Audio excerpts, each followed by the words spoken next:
Bu saudara, hari ini saya bahagia sekali Bapak Ibu hadir. Kenapa? Topik hari ini penting sekali.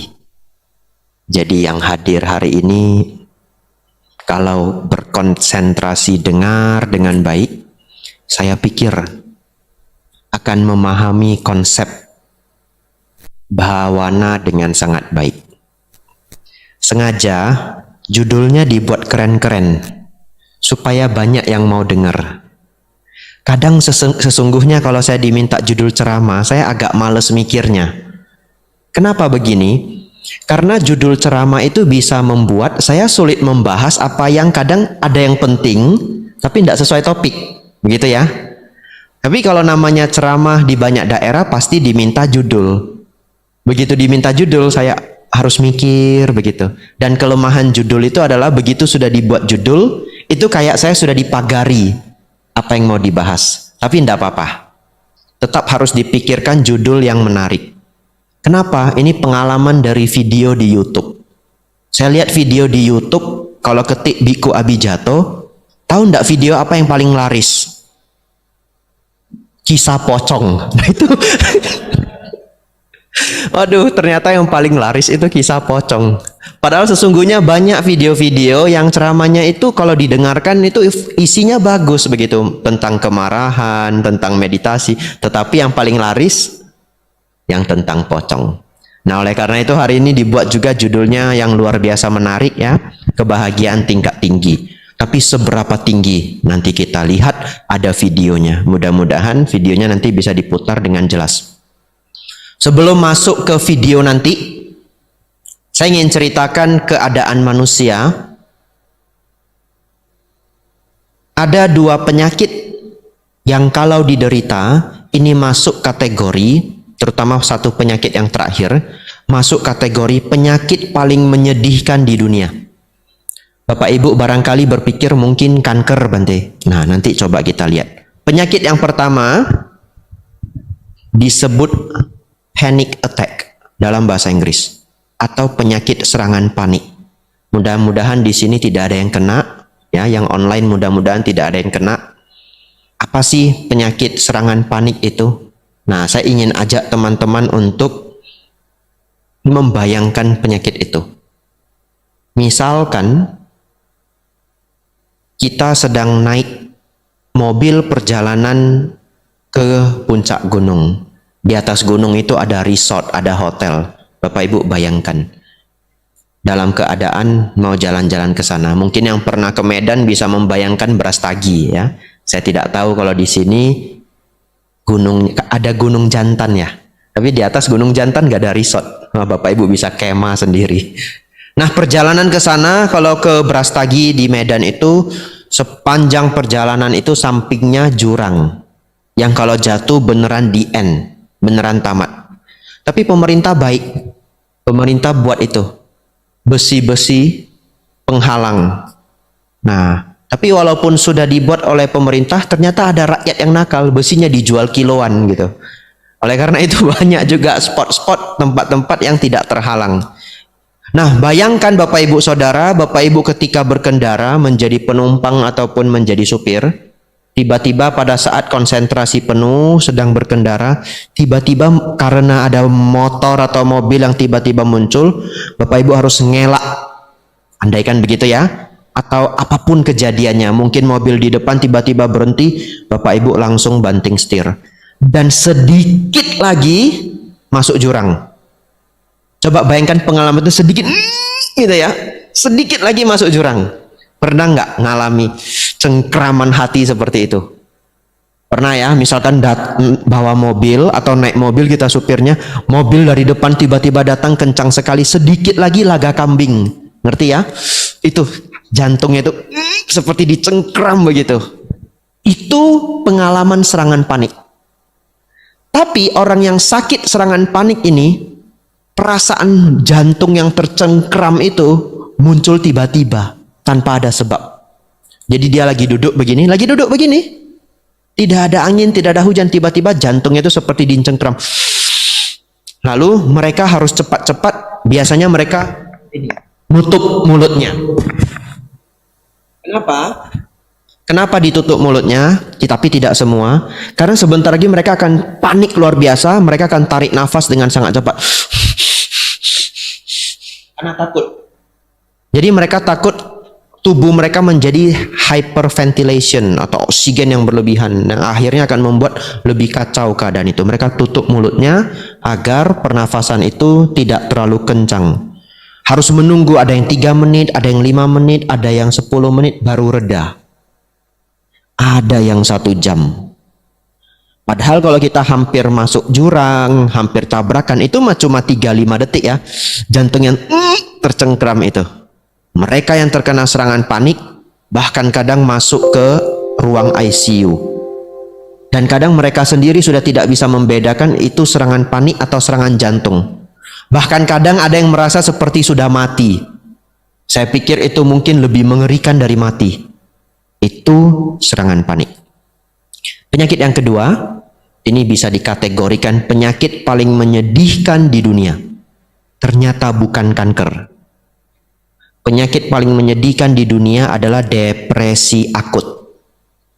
Apa itu depresi? Depresi itu adalah keadaan ketika kita itu sudah merasa hidup itu tidak ada kebahagiaannya. Kalau yang masih ringan, biasanya hampir semua orang pernah menderita depresi akut ini. Depresi ringan, maaf. Apakah pada saat punya masalah keluarga, masalah bisnis, ya, apa saja. Masalah kuliah, dia bisa mengalami depresi ringan. Kalau sudah depresi ringan, Bapak Ibu Saudara akan hilang minat, hilang bakat, hidup itu serasa tawar. Duduk salah, berdiri salah, jalan salah, diem salah, begitu ya. Bapak Ibu kalau nanti ini ya, kepengen tahu, saya ini depresi ringan enggak ya? Caranya, pagi-pagi bangun, coba lihat matahari terbit. Matahari terbit itu indah ya. Begitu, atau matahari terbenam, itu lebih indah lagi. Jadi pas kita lihat matahari terbenam, lah kok nggak ada indahnya ya? Hidup ini kok nggak ada indahnya, itu depresi ringan ya. Jadi kalau ingin cek ya, itu lihat matahari terbenam, loh kok matahari terbenam nggak ada indahnya ya? Kemudian pas perjalanan dari sini, kemarin saya ke Tanjung Balai Karimun. Lautnya itu kan indah ya, ada pegunungan, sebenarnya bukan gunung ya, pulau-pulau ya. Indah kalau dilihat dari jauh. Kok nggak ada indahnya ya? Mungkin jalan-jalan ke pantai, lihat pinggir pantai, kalau bagi orang lain indah sekali. Loh kok nggak ada indahnya? Itu depresi ringan. Ya, Bapak Ibu sudah stres. Tapi depresi ini kalau lebih berat, sampai orang akan berpikir untuk bunuh diri. Dulu saya berpikir depresi yang paling berat itu adalah level di mana mereka itu bunuh diri karena merasa hidup sudah tidak berarti. Ternyata saya salah. Depresi yang paling berat itu adalah ketika mereka saking stresnya di dalam batin, stres tingkat yang sangat tinggi, mereka akhirnya badannya nggak bisa bergerak. Seperti stroke, nggak bisa bergerak semuanya. Kemudian dirawat di rumah sakit. Tapi kalau otaknya di-scan pakai MRI, kalau kita stroke kan otak kita di-scan, dilihat ada penyumbatan nggak? Nggak ada. Otaknya normal, tidak ada penyumbatan sedikit pun. Tapi saking stresnya, badannya tidak bisa bergerak semuanya. Saya pikir itu adalah pengalaman terburuk yang bisa dialami manusia. Jadi kalau di sini orang yang batinnya normal, itu batin yang paling terpuruk, begitu ya, sampai seluruh tubuh tidak bisa bergerak. Saya nggak bisa bayangkan lagi apa yang dirasakan di dalam batin. Aduh, saya pikir akan sangat-sangat mengerikan. Setiap detiknya itu adalah penderitaan. Saya berharap Bapak Ibu semua tidak ada yang di sini ya, kalau terpuruk itu yang nggak di sini ya. Kita sekarang bercerita orang yang normal. Bagaimana sih keadaan orang yang normal dan nanti yang tingkat paling tinggi. Bapak Ibu Saudara, akan saya jelaskan ulang video tadi. Tadi yang menjelaskan itu namanya adalah Daniel Goleman. Dia orang yang sangat-sangat terkenal di Amerika. Dia seorang ahli emotional intelligence, kecerdasan emosi. Dia S3 psikologi dari Harvard. Dan dia juga penulis langganan HBR. HBR itu Harvard Business Review. Jadi setiap 2 tahun Harvard itu mengeluarkan serial buku serial bisnis. Biasanya kelihatan di airport, kadang-kadang di Periplus bukunya besar begini, di dalamnya ada buku-buku kecil gitu. Setiap 2 tahun sekali. Mereka yang senang baca buku bisnis itu pasti setiap 2 tahun ngoleksi. Nah, Daniel Goleman ini nulis bagian kerja sama tim, kemudian ngelola emosi dan yang lain-lain. Tapi 10 tahun belakangan ini, bahkan mungkin sudah lebih dari 10 tahun, dia melakukan riset sangat serius. Riset mengenai meditasi. Tadi bisa kita lihat di videonya betapa seriusnya sampai pekerjanya itu lebih dari 100. Artinya itu riset yang tidak main-main. Dan itu riset itu juga dia kerjakan bersama seorang ahli otak namanya Richard Davidson. Nah, bagian paling penting dari video tadi itu begini. Kalau orang normal, ini kita sekarang cerita orang normal ya. Orang normal yang tidak meditasi sama sekali, ketika dia merasakan kebahagiaan, otaknya itu akan terdeteksi muncul satu gelombang. Gelombang itu disebut gelombang gamma, supaya gampang kita bicarakan. Setengah detik. Orang normal ya. Jadi Bapak Ibu misalkan ketika sangat lapar, haus, gigitan pertama semangka. Kalau dia tadi pakai apel, karena orang Amerika senangnya apel. Orang Indonesia saya pikir lebih senang semangka. Bayangkan lapar haus, gigitan pertama semangka itu enak ya. Otak kita akan keluar gelombang gamma berapa detik? Orang normal setengah detik. Contoh yang kedua, Bapak Ibu punya problem yang sudah dipikirin sebulan. Apa ya solusinya ya? Aduh, tiba-tiba saya sudah tahu. Itu senengnya itu ya. Pas kita sudah punya masalah yang sudah dipikirkan sebulan, tiba-tiba dapat solusinya. Otak kita mengeluarkan gelombang gamma setengah detik. Tapi seorang biksu, mereka mendatangkan para biksu dari Nepal, dari India, dan juga dari Prancis. Kenapa Nepal dan India? Karena itu murid-muridnya Dalai Lama. Kenapa Prancis? Saya pikir itu muridnya Thich Nhat Hanh. Ada yang pernah dengar? Thich Nhat Hanh itu seorang guru meditasi, orang Vietnam, sekarang ngajarnya di Prancis, sudah meninggal sekitar 1 tahun, 1,5 tahun yang lalu. Nah,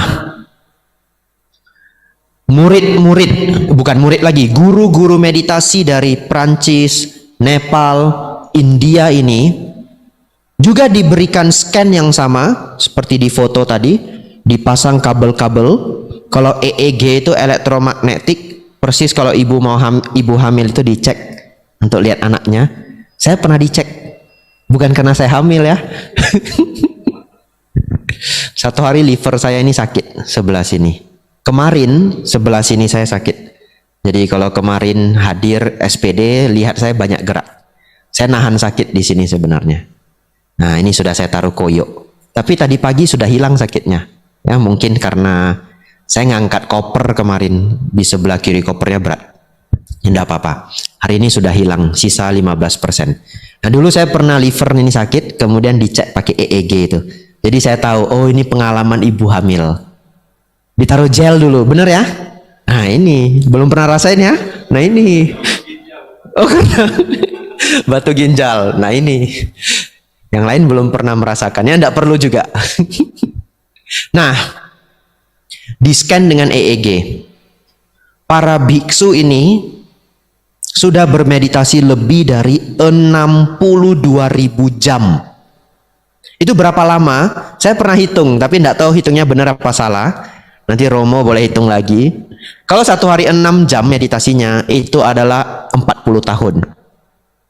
Ya, Bante, 6 jam kelamaan, gak ada waktu saya kerja. Ya, Bapak Ibu Saudara bisa 1 hari 3 jam ya. 80 tahun. Aduh Bante, seminggu cuma 10 menit. Beberapa abad ya. Nah, setelah di scan, ini yang luar biasa dahsyat. Ini yang membuat saya menonton video ini sampai lebih dari 20 kali, beneran. Biksu, para biku yang sudah meditasi 62.000 jam itu, gelombang gamanya itu muncul all the time, setiap waktu, apapun yang mereka kerjakan. Sudah tahu perbedaan level orang normal dengan meditator kelas kakap ini? Tadi disebutkan meditator level olimpik gitu ya, itu bahasa Daniel Goleman. Gimana membandingkannya coba? Setengah detik banding setiap waktu. Saya sudah nggak ngerti lagi. Kalau yang pinter matematika nanti tolong dihitungkan. 1 hari 24 jam, 1 jam 3.600 detik. Anggaplah dia satu hari itu bangun 15 jam, tidur 9 jam. Itu sudah pengandaian. Berarti 15 jam kali 3.600 kali 2 banding 1. Nah itu nanti tolong dihitung. Saya dulu sebenarnya pernah iseng-iseng hitung gitu. Itu hasilnya 1 banding kalau nggak salah 600 ribuan. Jadi kita bisa menggunakan bahasa matematika, beliau 600.000 kali lebih bahagia dari kita. Aduh, amsyong sudah.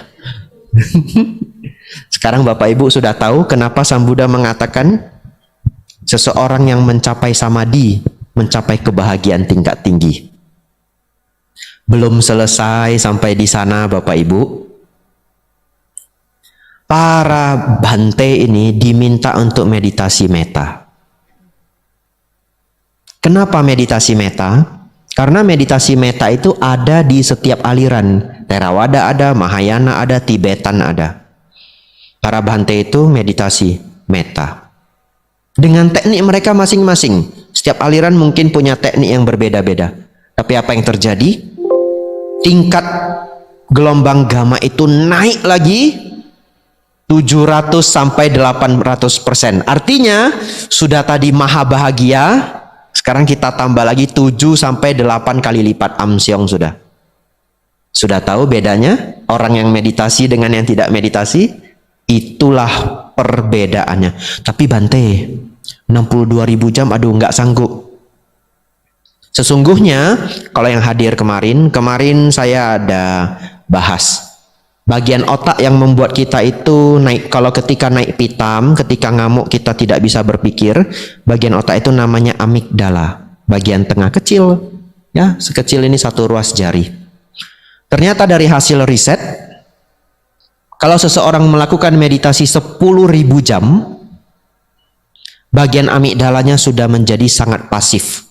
Artinya dia menjadi sangat jarang marah. Ini sains ya. Kenapa saya mau cerita sains hari ini? Untuk menjadi semangat bahwa ini adalah kebenaran. Sudah terbukti secara riset. Bante, 10.000 jam masih banyak. Ternyata ada riset yang paling baru, 100 menit. Ternyata barang siapa yang sudah bermeditasi 100 menit, amigdalanya ini mulai menjadi lebih pasif daripada orang lain. Sudah mulai lebih tenang 100 menit. Kan tadi sudah 5 menit ya. Nah nanti pulang dicicil lagi 95 menit. Bapak Ibu Saudara, itulah betapa pentingnya latihan meditasi. Sekarang kalau Bapak Ibu berpikir, oh orang paling bahagia di dunia itu mungkin Bill Gates. Tahu Bill Gates ya? Salah satu orang terkaya di dunia. Dia selain kaya, dia juga hidupnya rileks gitu. Jadi dia setelah jadi kaya raya, dia tidak mau lagi ngurus perusahaan terlalu banyak. Dia ngurus yayasan amal. Happy life gitu. Orang kaya yang happy life. Tapi apakah orang selevel Bill Gates itu bisa dikatakan paling bahagia di dunia? Sekarang sudah nggak bisa. Bapak Ibu sudah tahu dia itu gelombang gamanya berapa detik? Ya setengah detik. Kalau tidak meditasi pasti cuma setengah detik. Tapi kalau Bapak Ibu mulai bermeditasi, mungkin nanti naik jadi 10 detik, jadi 20 detik, jadi 1 menit, dan selanjutnya. Bapak Ibu Saudara, sekarang kita masuk ke intinya. Bante, gimana latihannya? Begitu ya? Supaya walaupun Bapak Ibu mungkin tidak terkejar 62.000 jam ya. Ya kalau terkejar bagus ya. Tapi ini kayaknya harus kerja keras ya. Besok jangan tiba-tiba resign dari perusahaan ya. Mau fokus meditasi, jangan. Kalau mau boleh ikut pabaja kemudian jadi biku. Seperti saya bisa fokus. Kenapa seseorang jadi biku? Supaya bisa fokus meditasi. Jadi saya nggak usah mikirin kerjaan, Bapak Ibu support saya dana pagi, dana siang. Saya makan, kemudian saya punya waktu untuk praktek ini, kejar target. Jadi biku juga ada target sekarang. Nah, bagaimana melakukannya? Ini bagian paling penting. Saya harap Bapak Ibu ingat dan dipraktekkan. Bapak Ibu Saudara, meditasi yang salah satu yang paling baik, cocok untuk semua orang adalah meditasi nafas. Satu ketika Bante Ananda mendatangi Sang Buddha, kemudian bertanya kepada Sang Buddha, "Nah, Sang Buddha, sebelum pencapaian kesempurnaan Sang Buddha, apa objek meditasi yang Sang Buddha gunakan? Dan setelah pencapaian kesempurnaan, apa yang objek meditasi yang Sang Buddha gunakan?" Dan di sana Sang Buddha menjawab Bante Ananda, sebelum pencapaian kesempurnaan, Sang Tathagata, seorang Tathagata, kalau Sang Buddha manggil dirinya sendiri kadang menggunakan bahasa Tathagata, sebelum pencapaian kesempurnaan, saya mempraktikkan Anapanasati. Setelah pencapaian kesempurnaan, pencapaian arahat, seorang Tathagata mempraktikkan Anapanasati. Jadi bahkan Sang Buddha sebelum pencapaian dan setelah pencapaian, beliau menggunakan teknik ini. Bapak Ibu Saudara, silakan dipraktekkan di rumah. Caranya begini. Bapak Ibu duduk dengan nyaman, cari posisi yang nyaman ya. Yang sulit duduk seperti ini sesungguhnya boleh duduk di kursi ya, kalau latihannya di rumah. Tapi kalau yang masih muda, masih kuat, tegak begini itu membuat tulang belakang kita itu tegak sampai ke atas. Dan ini membuat kita nyaman, tidak ngantuk kalau bermeditasi. Tapi 1 bulan pertama agak sakit, karena otot kita belum kuat. 1 bulan pertama. Kalau yang gemuk seperti saya, 2 bulan pertama. Harus lebih kerja keras, hard work. Kenapa? Karena otot itu nopangnya lebih berat ini. Nah, tapi tetap saya dulu 2 bulan capek, sakitnya itu 2 bulan. Tapi setelah itu tidak ada sakit. Jadi gemuk itu tidak jadi hambatan ya, tidak jadi alasan oh saya gemuk susah meditasi. Kalau gemuk gampang kesemutan, berarti tidak juga. Kalau sudah lama tidak kesemutan. Ya. Nah, tapi kalau bisa kurusin badannya. Ini saya lagi berjuang kurusin badan, enggak kurus-kurus gitu. Kalau dana makan kan 1 sendok, coba dilihat itu banyak itu 1 sendok, 1 sendok. Ya, Bapak Ibu Saudara, duduk yang rileks seperti ini. Tangan itu bagaimana itu enggak problem ya. Tapi yang paling nyaman itu kalau bagi saya itu di tengah. Ada yang senang begini, ada yang senang begini. Tangan itu tidak problem karena kita lagi olah batin bukan olah tangan ya. Nah ini, Bapak Ibu Saudara, perhatian kita letakkan pada nafas itu dari awal masuknya nafas, sepanjang tubuh nafas, sampai ujung nafas. Begitu pula sebaliknya, dari awal keluarnya nafas, sepanjang tubuh nafas, sampai ujung keluarnya nafas. Artinya kita tidak lepas perhatian kita sejak awal nafas itu masuk sampai keseluruhan prosesnya. Cara gampangnya adalah Bapak Ibu harus sangat memperhatikan awal masuk dan awal keluar. Kalau kita sangat memperhatikan awal masuk dan awal keluar, berarti untuk mengetahui kapan pertama kali nafas itu keluar kan harus diikuti nafas itu, betul ya? Sepanjang nafas itu harus diikuti. Nah, kemudian kita nafas keluar. Kita untuk mengetahui pertama kali nafas masuk, maka sepanjang proses nafas keluar ini harus diikuti. Nah, itu yang kita kerjakan.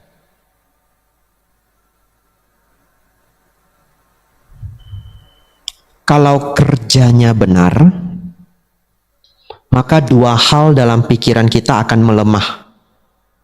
Yang pertama adalah obrolan hati. Kita selalu ngobrol dengan diri sendiri, betul? Ya? Konon katanya menurut psikologi satu hari 64.000 obrolan hati. Nah, Bapak Ibu ini ngobrol sama diri sendiri satu hari 64.000 kali. Saya nggak pernah hitung. Nanti tolong hitung, lapor ke saya. Obrolan hati itu akan melemah.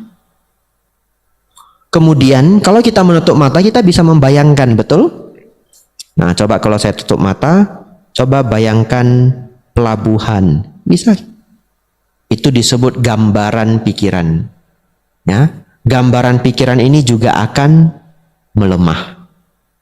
Masih ada, tapi melemah untuk awal-awal meditasi.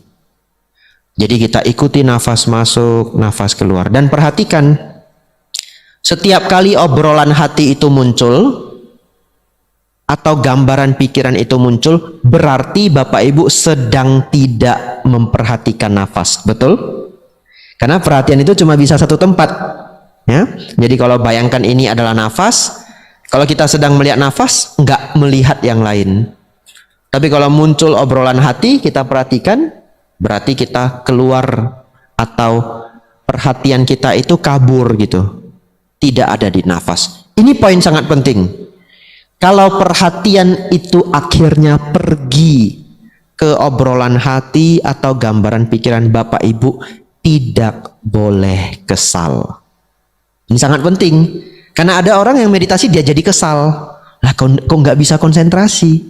Kok pikirannya kabur? Memang akan terus kabur. Memang akan terus kabur. Sampai menjadi lihai. Jadi itu proses alamiahnya. 5 nafas, 7 nafas, kabur. Tarik lagi. Dan ketika tarik itu tidak boleh kesal, tapi rileks. Ingat ya, menarik pikiran itu kembali ke objek nafas juga harus rileks. Jadi jangan setiap kali pikirannya kabur, aduh.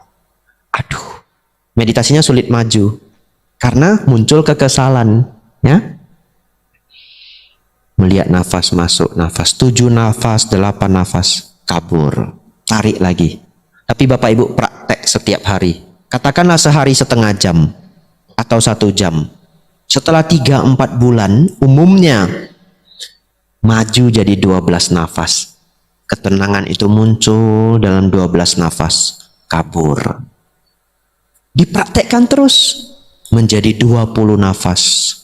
Terus dipraktekkan 1 hari Bapak Ibu bisa tenang pikirannya 1 jam, 2 jam. Kemudian Bapak Ibu Saudara, bagaimana meditasi itu disebut benar? Ini penting ya, karena orang-orang selalu bertanya, Bante, bagaimana meditasi yang benar? Meditasi yang benar ya, ini proses awal. Kita tidak cerita proses yang berkelanjutan. Yang awal dulu. Setelah Bapak Ibu melakukan anapanasati, ana artinya nafas masuk, pana artinya nafas keluar, sati artinya perhatian. Jadi anapanasati, perhatian pada nafas masuk dan nafas keluar. Kalau dilakukan dengan benar, pelan-pelan, obrolan hati dan gambar pikiran yang tadi itu selalu muncul di pikiran kita, pelan-pelan melemah.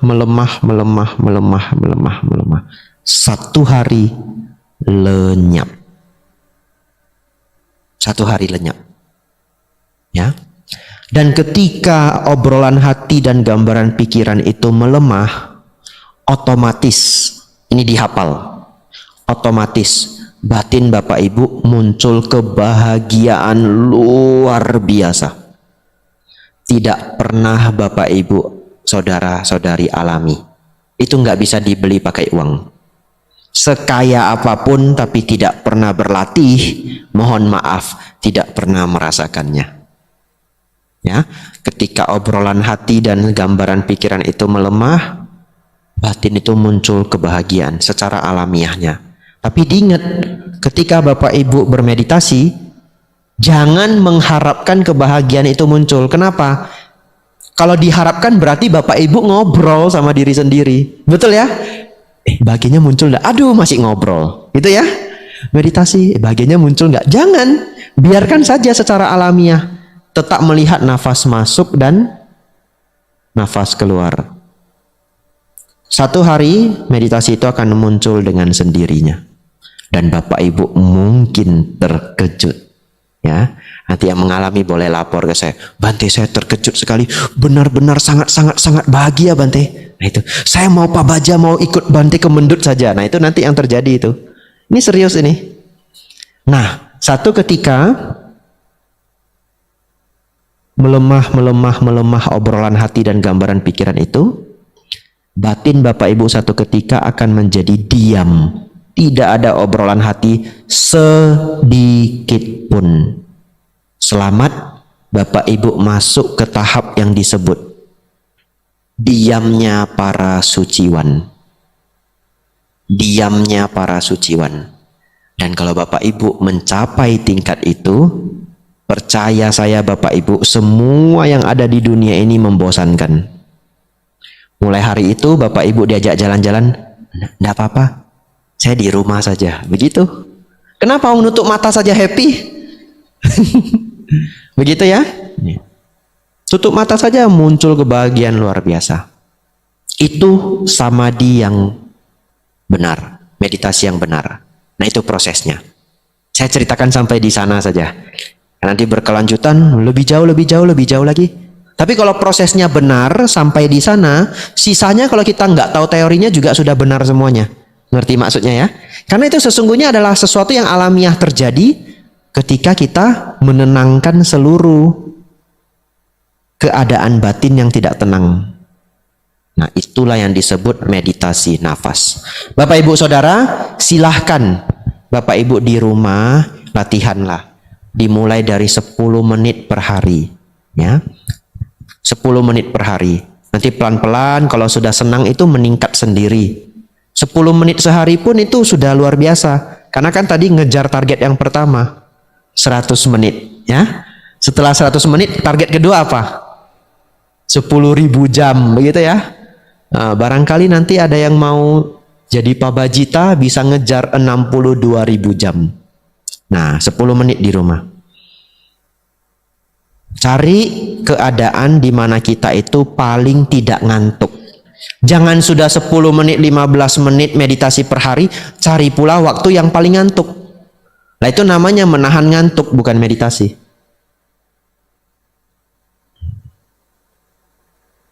Itu kalau ikut retreat di Malang itu begitu. Saya dulu ikut retreat di Malang waktu Samanera. Jadwalnya itu meditasinya jam 4. Saya dibangunin 2:30. Aduh kejamnya dunia. Iya 2:30 itu sudah bangunin. Samanera 2:30 loh. Padahal tidurnya itu jam 10. Waduh. Padahal jadwalnya itu jam 4. Tahu kenapa dibangunin 2:30? Karena setiap jam 2:30, 2:30 pagi, Bante Khanti itu baca parita di pagoda. Setiap hari. Sekitar jam 2:45, jam 3, kadang 2:30. Jadi Samaneranya itu kan mau mengantar Bante Khanti ke atas pagoda toh. Dan itu gantian, mereka itu diberi jadwal. Nah, Samanera yang punya jadwal untuk mengantar Bante Khanti ke pagoda, juga punya jadwal untuk manggil saya. Jadi kalau dia ngantar Bante Khanti 2:30, harusnya manggil saya itu jam 3:20 begitu ya, 3:30. Dia mungkin kalau balik ke Kuti Samanera jauh sekali. Ya sudah, sekalian manggil saja. Waduh, amsyong saya. Jadi pagi-pagi saya meditasi jam 3, jam 3:30 itu begini. Tegak lagi. Ketiduran lagi. Nah, Bapak Ibu jangan itu ya. Kalau sudah 10 menit, 15 menit meditasinya, cari waktu yang paling segar. Nah, terakhir, nanti boleh tanya apa yang tidak jelas ya mengenai meditasi. Tapi tadi sudah saya kasih tahu cara meditasinya sesederhana itu. Hanya melihat nafas masuk dan nafas keluar. Bante, kenapa yang lain belajar meditasinya rumit sekali? Yang sederhana aja belum tentu dilakukan. Betul ya? Tidak perlu teori yang terlalu rumit di awal ya. Nanti pelan-pelan kita tingkatkan. Sesederhana itu. Tapi dilakukan ya. Nafas masuk, nafas keluar. Apapun pikiran yang muncul, jangan diikuti. Relax, kembali ke nafas. Apapun yang terjadi, rileks, kembali ke nafas. Bante ada cahaya, Bante ada asap, Bante ada awan. Rileks, kembali ke nafas. Bante ada suara, rileks, kembali ke nafas. Semuanya dipotong, semuanya nggak usah dipikirin. Karena nanti ketika masuk ke keadaan diamnya seorang suciwan, semuanya hening. Semuanya hening. Dan tadi digambarkan di video itu, para biksu, para biku yang sudah bermeditasi 62.000 jam lebih sepanjang hidupnya, mereka menjelaskan apa yang mereka rasakan. Tadi dijelaskan mereka merasa seperti masuk ke sebuah keadaan yang sangat luas. Nah, itu digambarkan oleh para biku di video tadi. Masuk dalam keadaan yang sangat luas. Terakhir, agar lengkap latihannya, ini sangat singkat saja.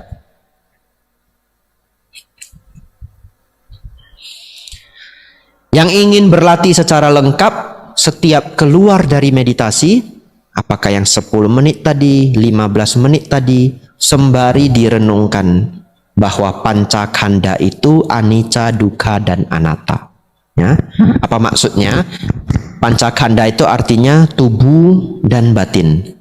Saya ulangi, pancakanda artinya tubuh dan batin. Kalau dipersingkat, kalau mau dijelaskan panjang, jadi satu sesi SPD lagi. Ya, itu ada winyana, sangkara, sanya, dan yang lainnya. Nah, tapi sederhananya batin dan jasmani ini tidak kekal, tidak abadi, bisa berubah-berubah. Tubuh ini dari muda bisa menjadi tua dan sakit. Batin ini berubah-berubah, kadang senang, kadang sedih, ya. Tidak terkontrol. Kemudian tubuh ini bisa mengalami penderitaan, dan tubuh ini bukanlah diriku. Nah, keluar dari samadhi, renungkan tentang pancakanda, lebih baik lagi mengikuti pelajaran tentang pancakanda secara khusus. Ya, setelah memahami pancakanda secara khusus, itu sangat membantu. Tapi itu bagi yang ingin latihan lebih, yang hari ini saya titipkan hanya mengenai latihan nafas masuk dan keluar. Dan itu akan membawa Bapak Ibu Saudara ke kebahagiaan yang sangat tinggi.